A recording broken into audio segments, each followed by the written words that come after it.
Well, party peoples of the interwebs, in Canada you get free healthcare with a dose of AnarchoTyranny.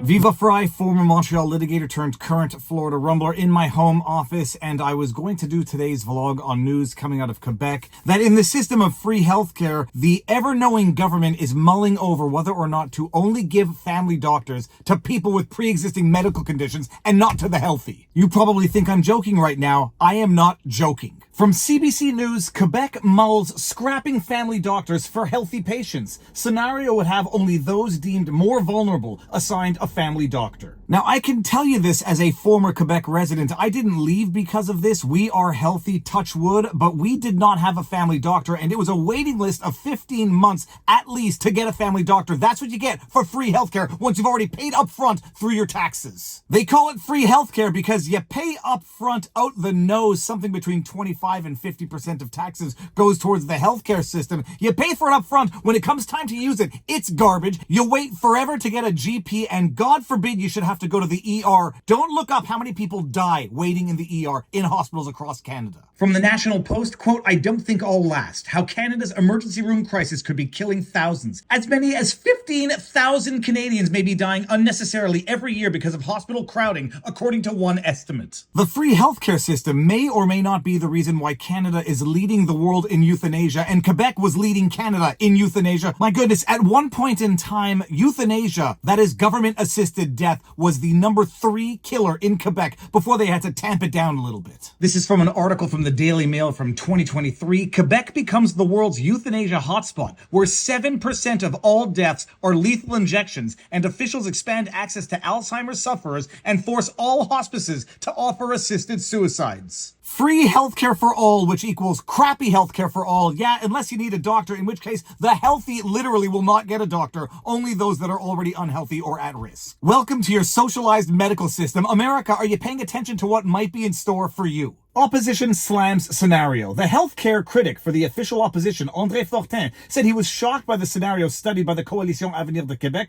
CAQ government. That's not a typo. Their acronym is CAQ. Yes, they are CAQ, or caca, as we would say, poop. Quote, "We went from a family doctor for everyone to, if you're healthy, you won't have one. I think the CAQ government owes a serious explanation to Quebecers," end quote. Fortin told Radio-Canada, referring to a key election promise the party made in 2018. So yeah, that is the beauty of the socialized healthcare system. It's crap healthcare for everyone, and you don't get a doctor, and the government is very eager to euthanize you because that alleviates the burden on the healthcare system. I wanted to do a vlog on that story, and I guess I kind of did a vlog on that story, but as I'm researching for that particular story, I come across another article in the CBC, which I thought was a joke, or I thought it was decades old. It's an article in the CBC that says no jail time for a man who stabbed someone to death in British Columbia. I'm not kidding. From CBC News, British Columbia, no jail time after guilty plea in fatal rooming house stabbing. Anthony Woods, 31, stabbed Alex Gortmaker, 72. Woods sentenced to 2 years at recovery home. A man who pleaded guilty to manslaughter in the stabbing death of a 72-year-old man in a Vancouver rooming house nearly 4 years ago will not serve time in prison. The sentencing decision by BC Provincial Court Judge Reginald Harris says 31-year-old Anthony Woods must instead continue to live at a recovery home in the interior for the first year of his 2-year conditional sentence. The court heard that Alex Gortmaker was stabbed on December 15, 2020, in what is described as a, quote, minor altercation, end quote, in an elevator after Woods and a friend had been drinking and taking drugs in a suite at the former Biltmore Hotel building. A minor altercation that results in a 72-year-old man being stabbed to death, and the man who pleaded guilty to stabbing another human to death,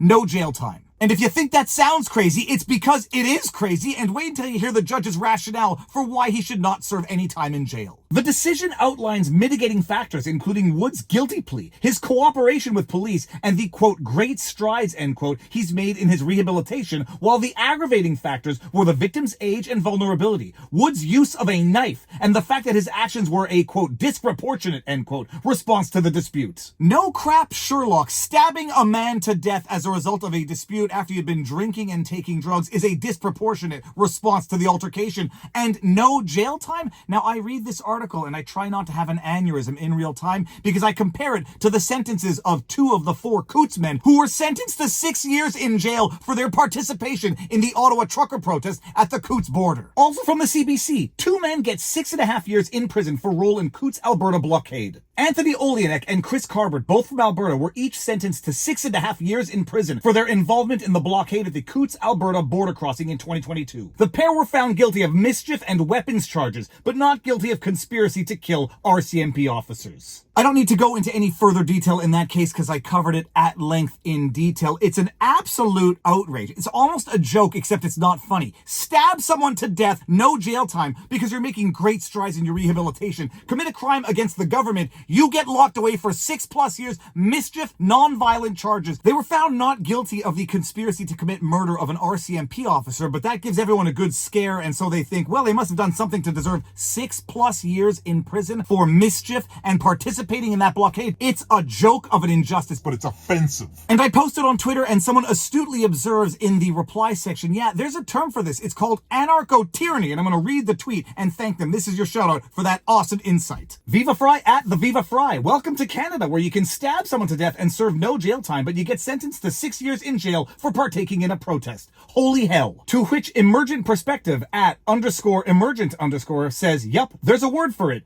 Anarcho-tyranny. Anarcho-tyranny is a concept where the state is argued to be more interested in controlling citizens so that they do not oppose the managerial class, tyranny, rather than controlling real criminals causing anarchy. Laws are argued to be enforced only selectively, depending on what is perceived to be beneficial for the ruling elite. USA could be classified as an anarcho-tyranny. The US, yeah, probably. Canada, definitively, and we have the concrete example of anarcho-tyranny. Stab a citizen to death. You get rehabilitation, and we praise your great strides. Protest against the government, 6.5 years in jail, and that's just 2 of the 4 Coots men. We're not forgetting about Tamara Leach and the other political prisoners who were in jail and or sentenced to jail time exceeding that of someone who stabbed a 72-year-old man to death. But he was on drugs, so give him a pass. That is the summary of what is coming out of Canada, and if you don't start paying attention, America, California, New York might be too late. If you don't start paying attention in the rest of America, you'll have your universal healthcare system, and America will start shooting up the charts on euthanasia, just like we saw in Canada. As far as the anarcho-tyranny goes, well, my goodness, Canada and America might be on par when it comes to that, but if Kamala Harris gets elected and ratifies all of the anarcho-tyranny of the Biden regime, my goodness, do things go south fast. And if they go south, there is going to be nowhere else to flee to for freedom. So this election, this wasn't intending to turn into an election speech. Get out there and vote, people, and take 10 people with you. But now you know what's going on in Canada. If you like what I do, you know what to do. Like, share, subscribe, hit the notification bell, drop a comment in the comment section below because it feeds the algorithm. You can get some merch at vivafrei.com. You can support the work Robert Barnes and I do on Locals, vivabarneslaw.locals.com. But most importantly, exercise, eat healthy, sunlight, talk to people in real life, and now you know your vlog.